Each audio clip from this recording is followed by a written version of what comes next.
Number 7, you have two bikers, one heading east in this direction, and he's going at a rate of 5 miles per hour, so dx dt equals 5.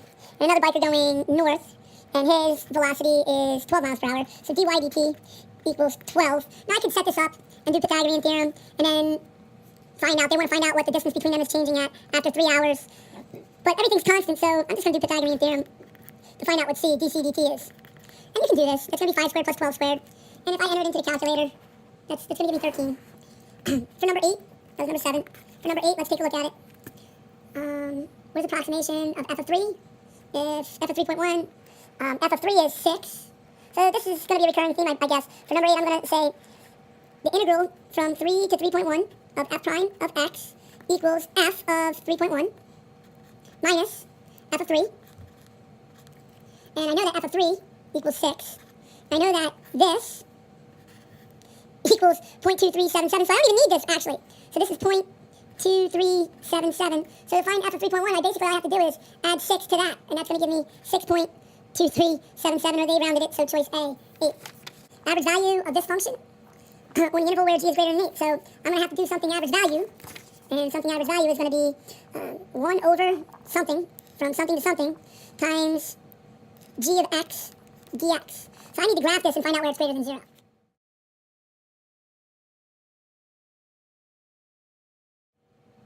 So after a lot of calculation and messing with the window and graphing it, it's greater than 0 from, obviously, 0 to this number. So I need to find out what that number is. That's going to be second calc. I'm going to find out what the 0 is.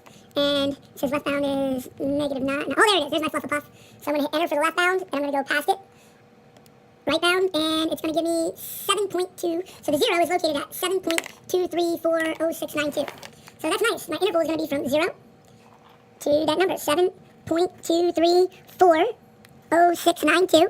And the average value, remember, it says find the average value. So that's going to be 1 over this minus 0, which is 7.234. 1 over that decimal. I'm going to write it down as much as I can. 7.2340692 times the integral from 0 to that number again, 7.2340692 of that function. That's a nice option to have. And I hope I get one of these choices here. I'm just thinking 26.66. There it is, choice C.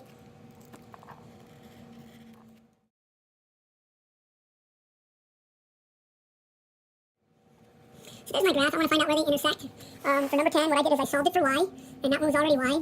And I have this picture, and they want me to revolve it about the line, about the y-axis. I'm sorry, the x-axis. So this picture is a w, and the y equals 5. You get this w. You want me to revolve this about the x-axis. I need to know where that intersects and that intersects, so I can do my interval from there to there about dx, the x-axis. So here we go. I'm going to use the calc button. Second, trace, intersect. And I want to find out where it intersects. Enter, and it seems to intersect at 1 and 5. So this value here is going to be 1. And it's symmetric about the y-axis, so this is going to be negative 1. That's going to give me my integral, all right? And when you revolve it, it's going to be pi times the outer radius squared minus the inner radius squared, because there's going to be a gap when I reflect this. It's going to look something like an M, and when I reflect this about this line, I'm going to get a washer. It's going to be a washer.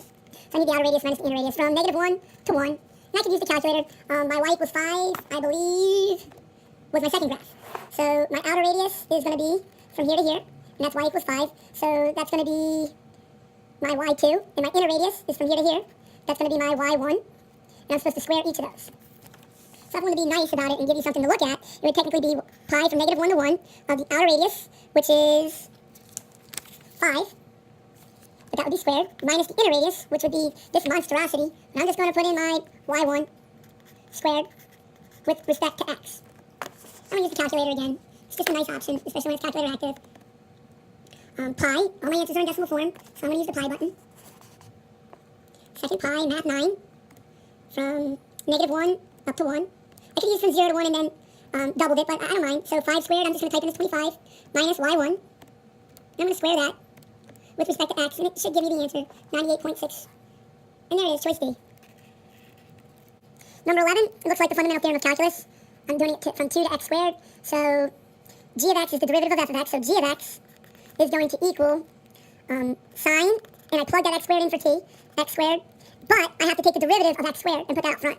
Now what they would like me to do is find g prime of 5. So g prime of 5, well, I'm just going to use the calculator. I'm going to enter that in ddx and evaluate it at x equals 5.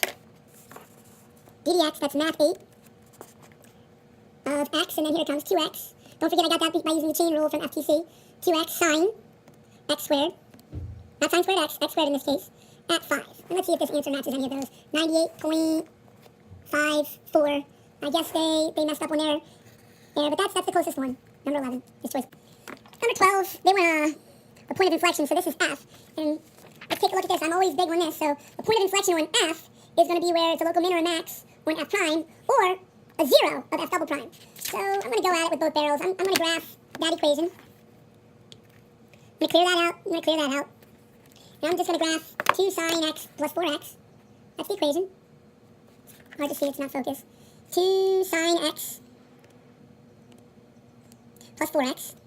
And then there's a little trick. I'm going to graph the derivative of that by hitting ddx, math 8, ddx. And now this is nice. Isn't this y1? So if I hit alpha y1, it's going to graph that. And this is another little trick. You do it with respect to x. That's the first derivative. Now wherever that's a min or an x is going to give me a point of inflection. But I'm going to go a little bit further. And I'm going to do the second derivative, which is going to give me math 8, x. Now I'm going to put y2 in, which is the derivative of the one above it. So alpha calc y2, x. And now I'm going to graph this.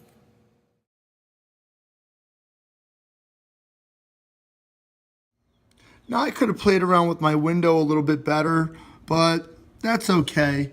Notice the point of inflection is where this is either, the red graph is either a min or a max, or where the second derivative, which is the black graph, goes through 0. So I'm going to find that 0, second calc a 0, and let's see what graph I'm on. I'm on the blue graph, which is f. So I toggle up or down, and that takes me to a different graph, and I want it on the black graph. So I need the left bound over here, because it's on the interval from 0 to 2 pi. And notice 2.8 is less than 2 pi, 6.7, 6.28. So I'm going to hit enter, and then I'm going to go to the right bound, enter, enter, and that gives me 3.141. Last I heard that looks like pi to me. That looks like pi to me. 3.14. So let's see what the answer choices are. And there it is. One of them is pi.